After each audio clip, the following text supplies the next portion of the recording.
गोपी इधर आ जाओ। तो बड़ा काम किया है गोपी चंद जी ने। आप लोग इतने दिन से बैठे हो, आपने ये सब वचन को ग्रहण किया है, मुझे लगता है।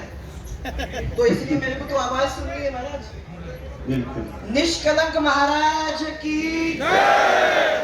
माओ जी महाराज की, परम पूज्य गुरुदेव जी। माइक की आवाज बढ़ा। भैया ये फोटो वाले प्लीज। हाँ बैठ जाओ। सही बात है, मेरे को नहीं दिखाई दे रहा।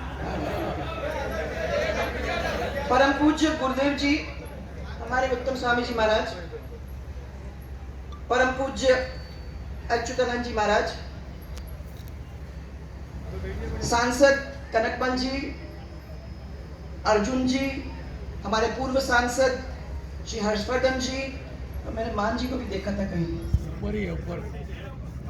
ऊपर ही है। मान जी, हमारे विधायक और आयोजक गोपी जी, और फिर सब जो हमारे साथ में विधायक आज इस कार्यक्रम में आए हैं, कुंजी मीना, हरेंद्र जी नीनामा, अमृता जी मीना, पुष्पेंद्र जी बाली, धर्म नारायण जी जोशी, हमारे सहयोगी, हमारे साथी, हमारे साथ रहे पूर्व मंत्री श्री चंद्र जी कृपलानी, अशोक परनामी जी, धन सिंह जी रावत, पूर्व विधायक हमारे भीमा जी, बांसवाड़ा के जिला अध्यक्ष गोविंद राव जी,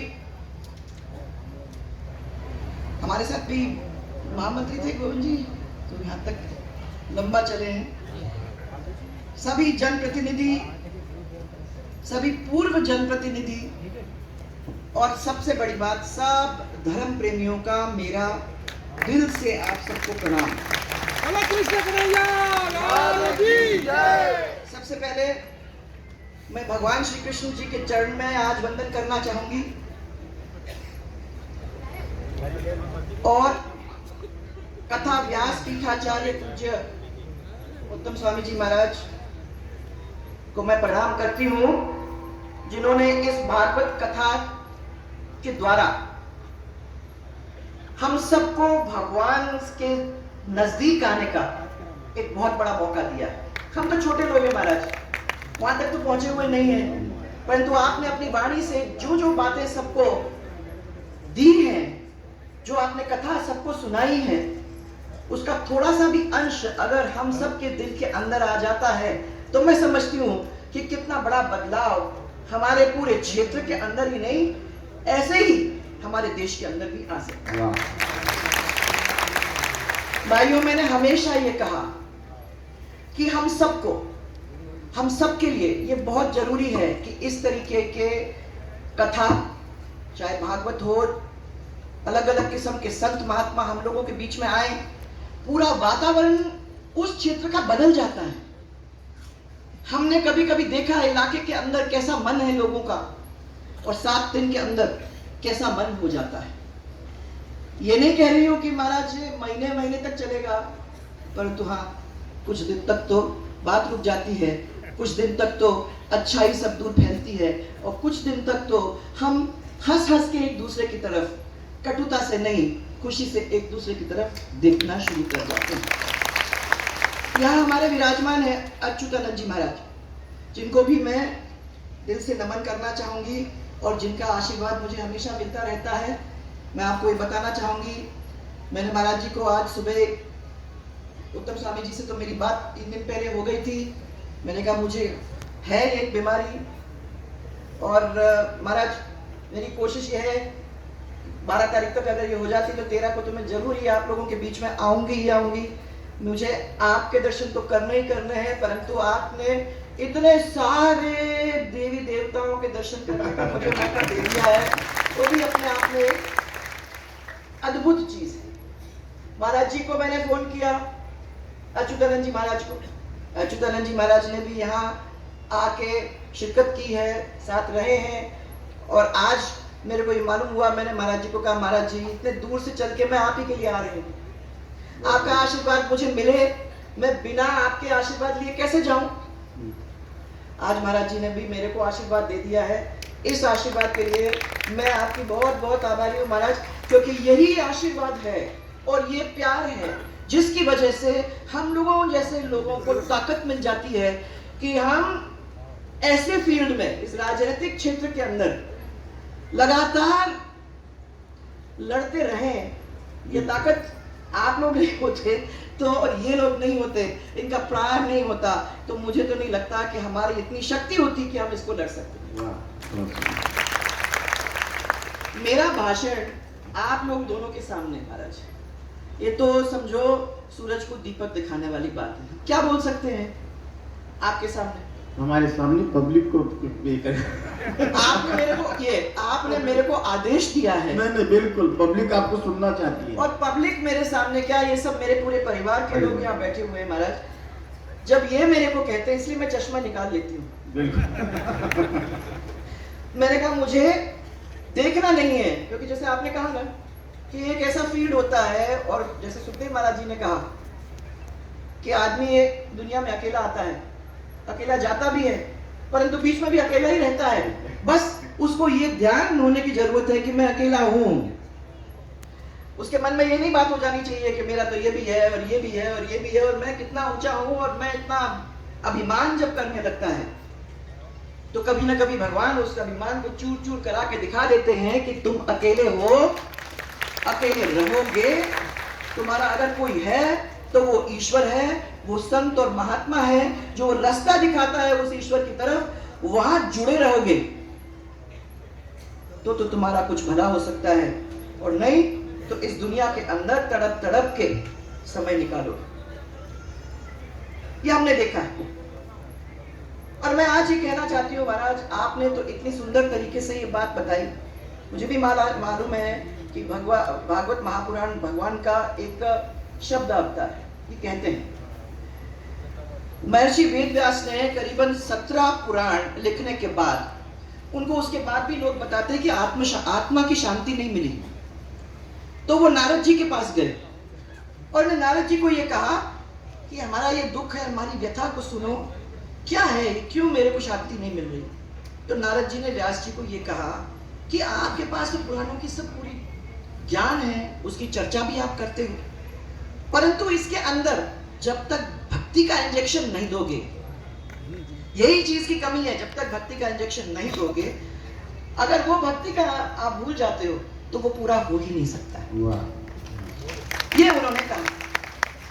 अब सारे पुराण का जो सार निकल के आता है वो है श्रीमद् भागवत महापुराण की रचना जो करने वाले लोग हैं, उन्होंने इस सार को निकालने की कोशिश की।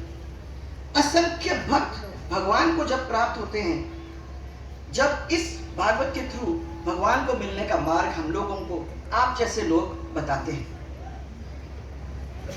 परीक्षित की आपने कथा हम लोगों को सुनाई, और मैं ये कहना चाहती हूँ कि इसी वजह से वो 7 दिन लगे उसको सुनाने में, और इसीलिए श्रीमद् भागवत सप्ताह माना जाता है, और आज तक उसका आयोजन होता है। ये परंपरा रूप से चली आ रही है, वो इसीलिए चली आ रही है कि उस समय उनको 7 दिन में उन्होंने ये पूरी बात, पूरा ज्ञान उनको दिया था।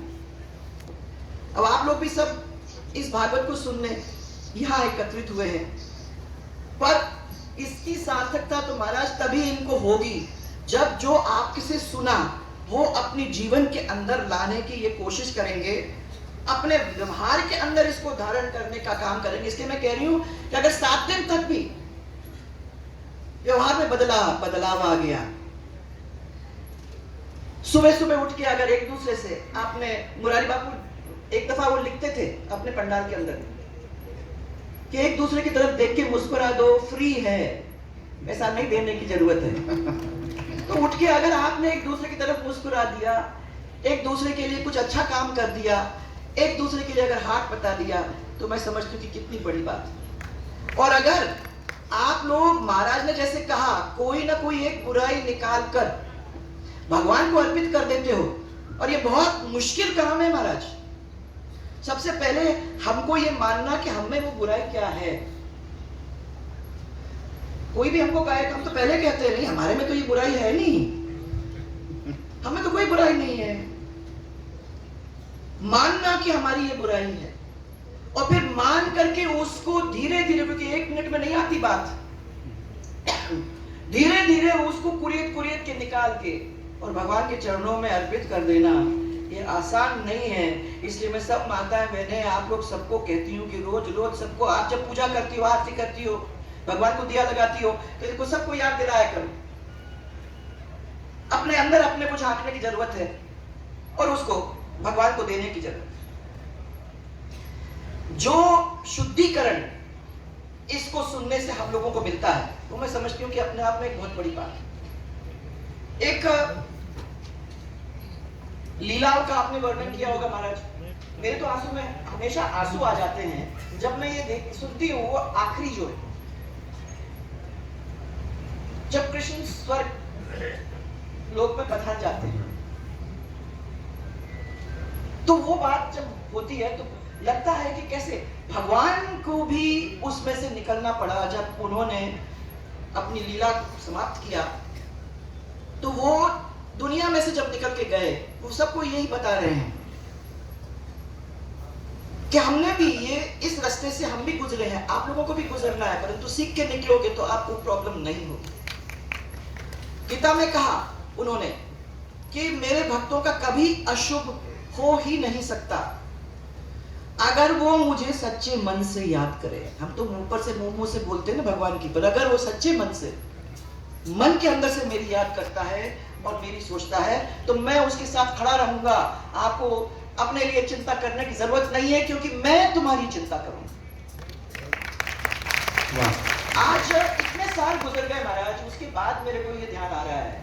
मैं ये नहीं कहती कि एक दिन में इन सब कुछ सीख लेंगे, और वो भी बहुत कड़वे कड़वे बातें सीखना पड़ता है। और कभी कभी भगवान के ऊपर उंगली उठा के नहीं कहना क्यों हो रहा मेरे साथ। श्रोता वाले की एक बात बताऊं, रोज 1-2 घंटे जाप करने वाले आज भी इतनी व्यस्तता मुख्यमंत्री रहते हुए भी रोज 1-2 घंटा 2 घंटा जाप चलता है। तो आप नहीं करोगे तो ये बातें आपके ध्यान में नहीं आएंगी। और इसलिए भगवान ने यही कहा आपको कि विकट से विकट परिस्थिति मैं चट्टान जैसे मजबूती के साथ तुम्हारे सामने खड़ा हो जाऊंगा, तुम्हें डरने की जरूरत नहीं है। तो अगर वाकई में हमको विश्वास है, हमको विश्वास नहीं है, हम डर जाते हैं बीच में, अरे नहीं यार ऐसा तो नहीं हो सकता, भगवान कहाँ करेगा, हम तो मर जाएंगे। अपने आप में क्या विश्वास, आपके भगवान में अगर आप विश्वास करोगे और विश्वास करके समर्पित कर दोगे तो मैं आपको ये कह सकती हूँ कि बाल बांका नहीं होने देगा। वो कहता है कि कई अपने पराये हो सकते हैं, परंतु अगर व्यक्ति हिम्मत और साहस के साथ काम लेगा तो उसको कभी चिंता करने की जरूरत नहीं है। मन से मेरा सोचेगा तो मैं उसके सामने चट्टान जैसे खड़ा हो जाऊंगा। इसीलिए डर नहीं लगता भाइयों, आपको भी नहीं लगना चाहिए। आ जाओ और आओ और फिर और आओ, कोई प्रॉब्लम नहीं है। ये तो भगवान की लीला है भाई, उसमें से निकल के अपन लोग आएंगे ना तो ही तो सब कुछ बदलेगा।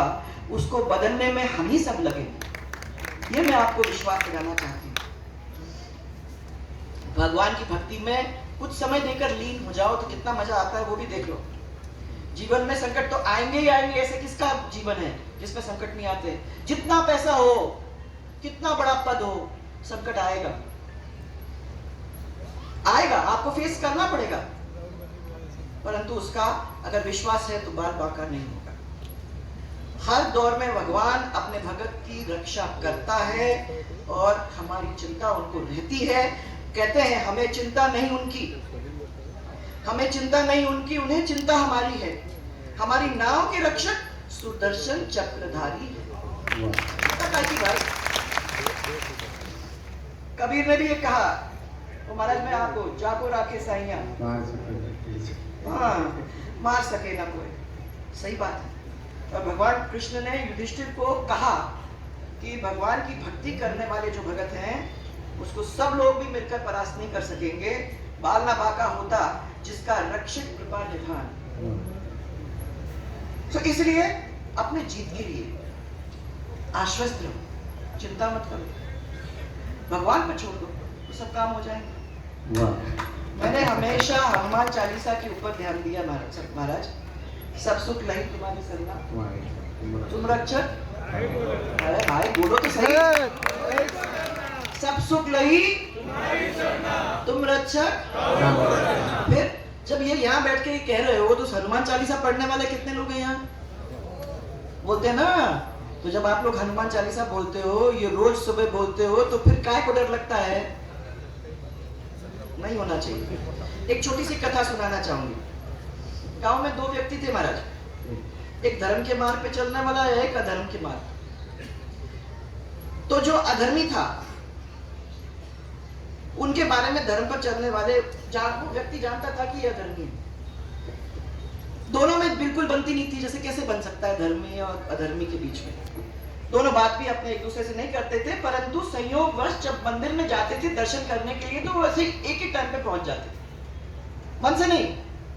उसके जो समय था, इसका जो समय था, उसी टाइम पे वो जाते थे दर्शन करने के लिए। एक दिन जोर से बारिश हुई, तो धर्मी जो था वो जल्दी से मार्ग में गया, दर्शन करके अपने घर वापस हो गया। और जो अधर्मी था वो दर्शन के गए और मंदिर में रुक गया। उसने पुजारी को अकेला देखा, तो जैसे बात बनती है, आदत होती है, उसने कान में कहना शुरू कर दिया कि पिछले महीने महाराज भगवान के जो आभूषण चोरी हो गए थे ना, यही है, इसने चोरी किया था। और आप सब सुन, आप लोग सबको मालूम है कैसे होता है ये मामला। अभी अभी जो व्यक्ति गया ना यहाँ से, वही चुरा के गया है, उसी ने चोरी की है।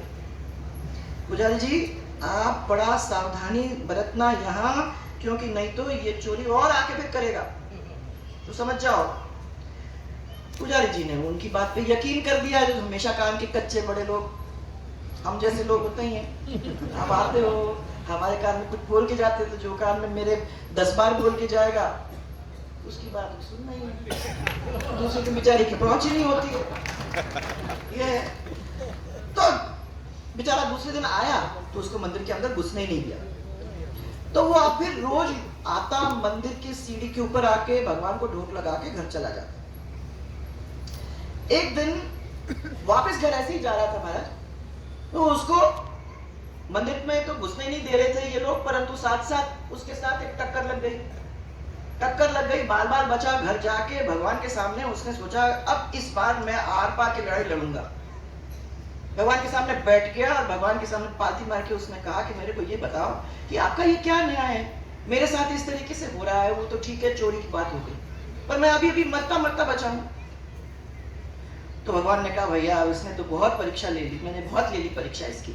तो भगवान प्रकट हुए और भगवान ने कहा कि भक्त, जिस दिन तेरे से जो गाड़ी टकराई थी ना, उस दिन वो तुम्हारे जीवन का आखिरी दिन था, परंतु तुमने इतनी सारी भक्ति की थी, इसीलिए वो मौत एक छोटी सी चोट में वो बदल कर रह गई।